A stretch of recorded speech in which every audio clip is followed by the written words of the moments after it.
I wish I could truly express the galactic marvel that was Mr. Hippo's introduction to the Fnaf series.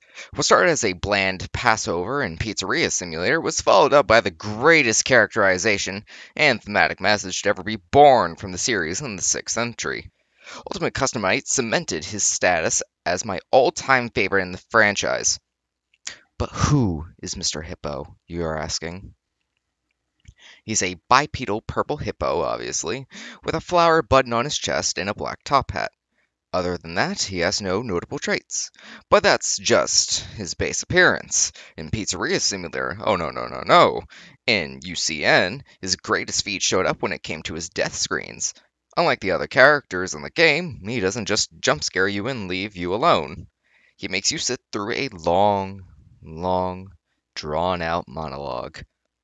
And they differ each time. You can't Alt-Tab to escape from them for a quick restart, because then he just restarts his entire story. The point of Mr. Hippo is to critique the theories and over-analysis of the details in the series. Channels and other content creators have read and laughed at his funny remarks or overly thought about the complete nonsense he says, except for the fact he says, which only proved to be more accurate than ever given the state of things following the mini books and the games and whatever the hell that is to be released thereafter. Even the All-Father game theory has had some questionable ideas.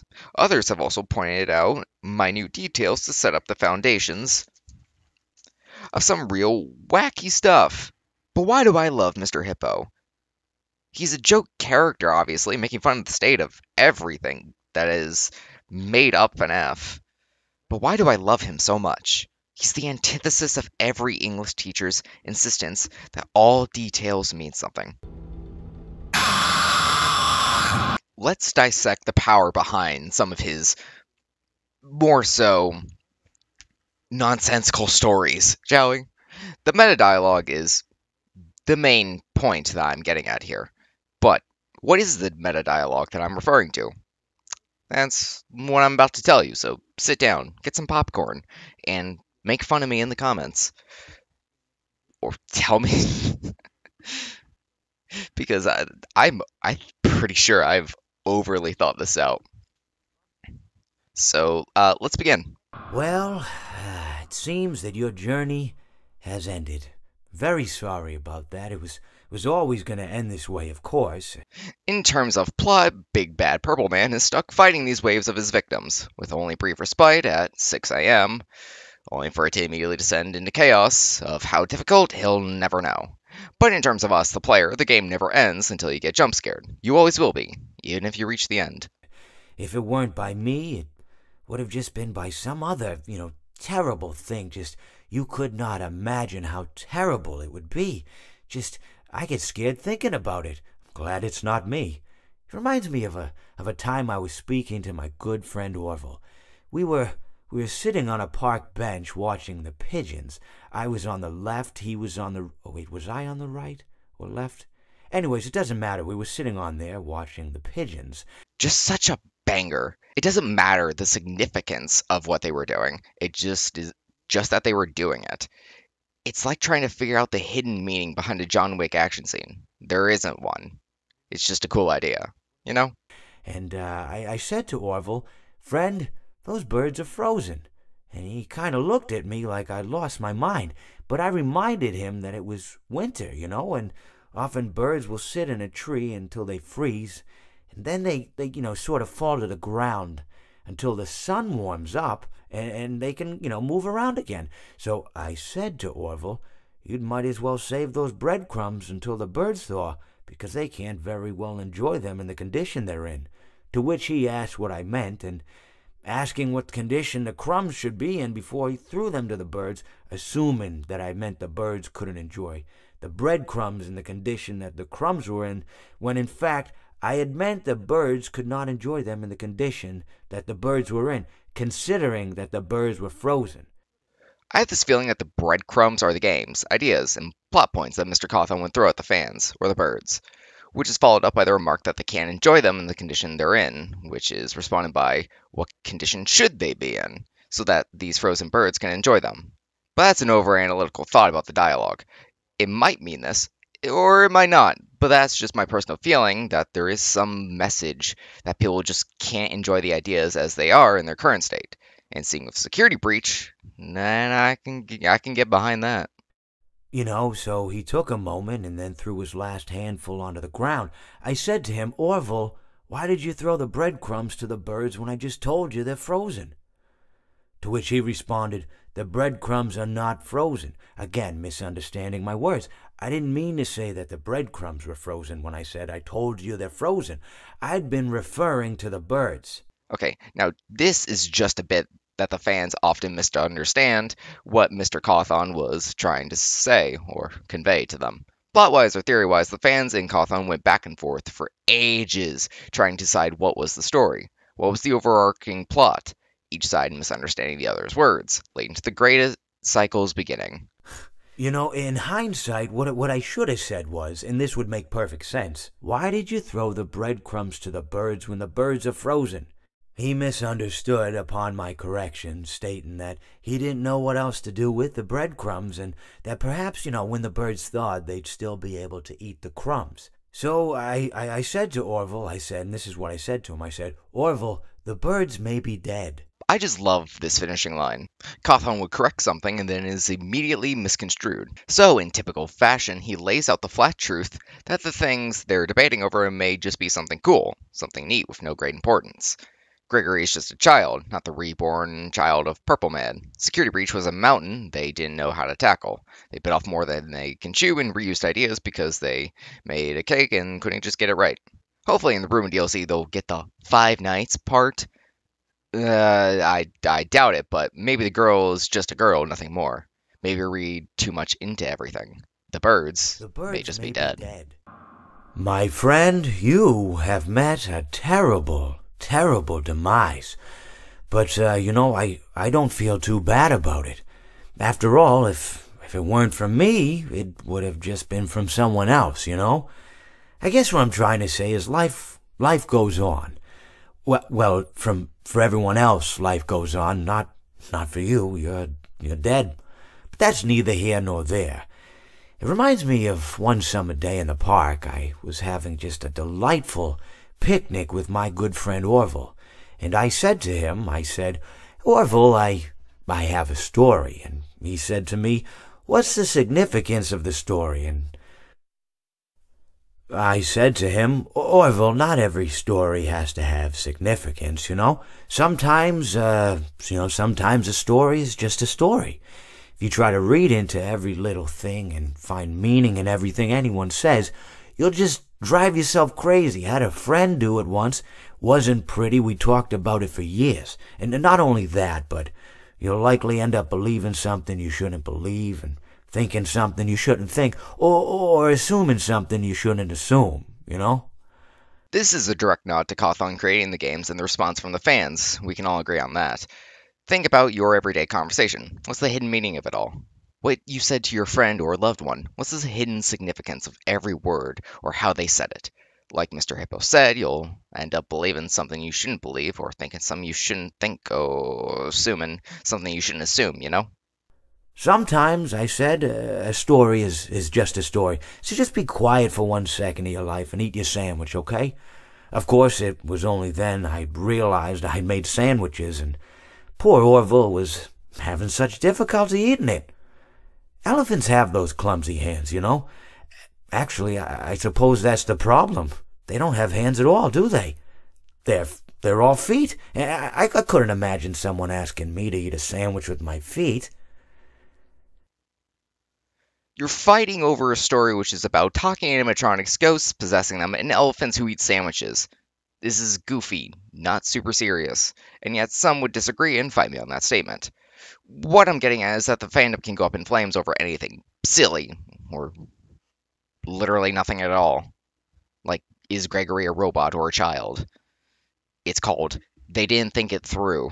Now, if I recall correctly, there was a bakery nearby. I said to him, Orville, let me go get you some rye bread. Now, I'm unsure if elephants enjoy rye bread, but I assure you that Orville does. Now this was on a Tuesday, which was good because rye bread was always fresh on Tuesday. They made sourdough bread on Monday and threw it out Wednesday, or rather they sold it at a discount for people wanting to feed the ducks, and then probably at the end of the day, finally they threw it all out. I don't recall. I do remember a man who would bring his son to the bakery every Wednesday and then go feed the ducks. He would buy all of the sourdough bread. Of course, you're not supposed to feed the ducks sourdough bread at all. It swells up in their stomach and then they all die. At least that's what I've heard. I never saw any ducks die myself, but I did notice a substantial decrease in the duck population over the course of a few years. The sourdough bread are bad theories or ideas proposed by theorists that will kill the ducks, the fans, that the unknowingly or knowingly people are giving them. Most of it are younger ones, the fans, or so, and they're the most impressionable when it comes to it. Sometimes you give them good bread, other times you kill the ducks. I just never thought to stop the man and tell him that he was killing the ducks by feeding them sourdough bread.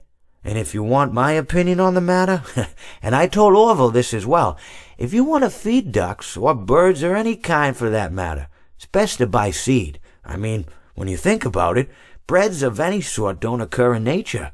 They don't grow on trees or spring up from the bushes. I don't think birds know what to do with bread. What was I saying? Oh, yes. So I bought Orville some rye bread. What a fine day it was. Give the fans seeds, let them sprout ideas, rather than regurgitating what someone else said. The seeds don't have to be right or wrong. The ducks can decide that. And no harm, no foul.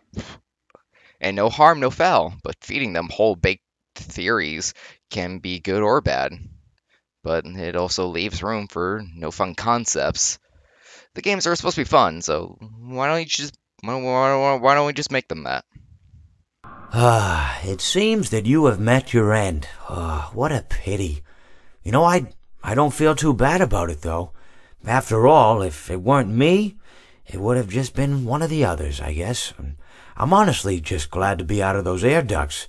It's not easy for a hippopotamus to fit up there, and not easy to get down either, and not as young as I used to be, as you can see. I used to be able to do all sorts of things. You're young, you're vibrant, you have that sort of pep in your step. It reminds me of a conversation I was having with one of my good friends, Orville. We were having a nice picnic one day. I believe it was summer. No, perhaps it was...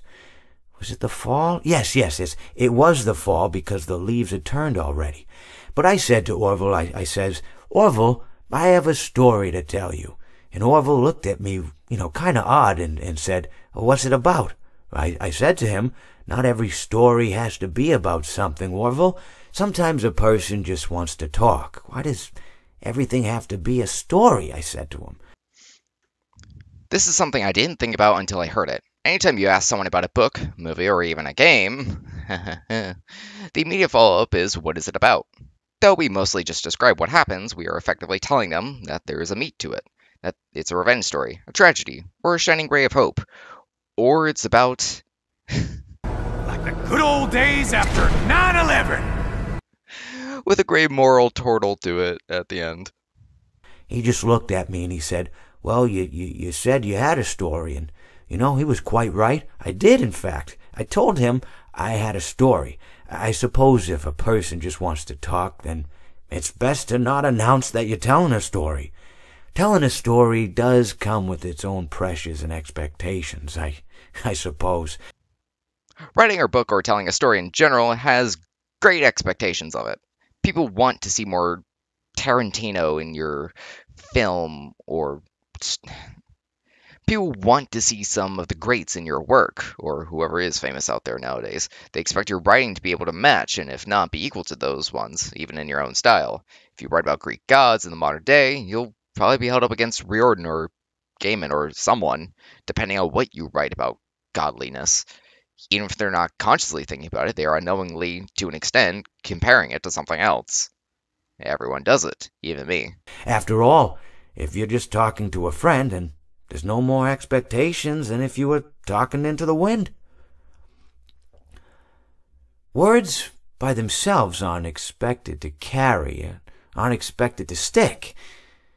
But if you announce you're telling a story, well then, there'd better be a point to it all. No one wants to sit and listen to someone ramble on and on and on with absolutely no end in sight. So, it's good to be mindful that when you tell someone that you're about to tell a story, that you have something to say. Telling someone that you're going to tell them a story is tantamount to asking them to stop what they're doing and pay attention.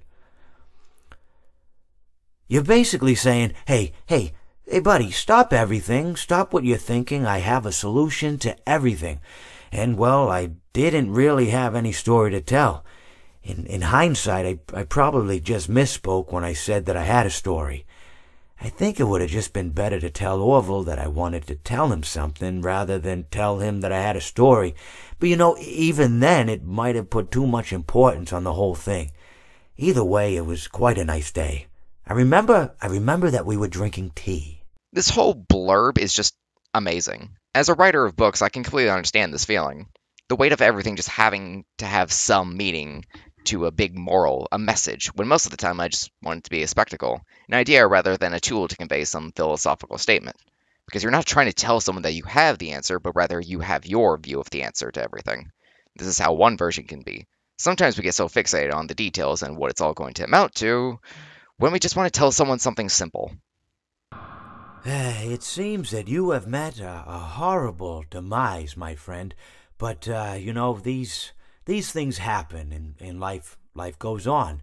Not for you, obviously. You're dead. But it reminds me of a time I was having a conversation with my friend Orville. We were, where were we? I think we were by the river. We were sitting by the river and watching the fish leap over the falls. And I said to Orville, sometimes I feel like a fish leaping over and over again, always trying to get somewhere, though I don't know where, only to find myself in the jaws of a beast. In a sense, you can see this as Mr. Cawthon, always seeking to find some satisfying conclusion to the series, but never quite getting there, always ending up in the fan's jaws of wanting more. He, of course, looked at me, surprised. Have you been in the jaws of a beast, friend? To which I said, no, of course not, Orville. I said, no. I simply meant that life can seem like a relentless endeavor to overcome meaningless obstacles, only to meet an equally meaningless fate, regardless of your efforts, regardless of the obstacles you've passed. And Orville, he stood and proceeded to drape me with a picnic cloth, to which I asked him, I said, friend, what are you doing?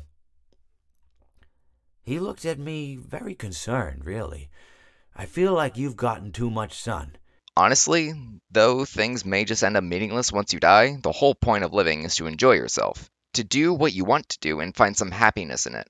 And reading this, it can be seen as Mr. Cawthon's exhausted brain after constantly struggling with his work, with the series, to which someone outside of it puts a cloth on his head to block it all out. That he was going mad in the sunlight of it, the series. He stuck his head too far into it and was just losing himself. Indeed, indeed I had. He proceeded to pour me a glass of just ice-cold lemonade.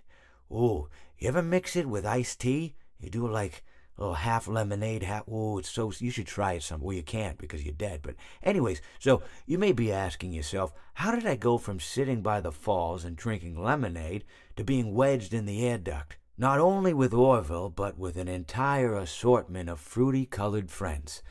Well, there's really no good answer to that, but perhaps I met a demise of my own at some point, and this is my afterlife or my dream, whatever it might mean. I honestly don't know. Or maybe it doesn't mean anything at all. Maybe it doesn't mean anything at all. Stress is the most common killer when it comes to creativeness. It drains the swamp in a sense. It poisons the water. You put so much effort into making it so good that you want it to be that you never will meet your expectations. You get done, you put it out, and you're just like, damn, that sucks. And so you always just make more. I think with Cawthon, in one of his interviews, he said that with some of the games he just didn't like where it went and had to one up himself, which it was his decision, but I can understand the feeling. This little joke about the constantly changing setting, the where and when, always makes me laugh. There isn't a good answer to it. He just starts spitballing ideas but follows it up with that it might not mean anything at all. Where it is doesn't matter, probably. It might have meaning. It might not. He doesn't know. You don't know. It's whatever you choose, but there isn't an exact answer, just what you want from it. I might have overdone a simple joke character. I might have let my personal interpretation of the nonsense take form, falling into the trap that many others have sprung before me. I might have given it meaning where it had none. But I've enjoyed making this. I enjoyed looking at it and putting my almost there degree and skills and what I'm paying $2,000 for a semester of college classes of analysis on writing. So, yeah, I'm not forcing you to take my words as answers. You can decide that for yourself and chew on it for a while. I'm just glad I got to talk about Fnaf and one of my favorite characters from it.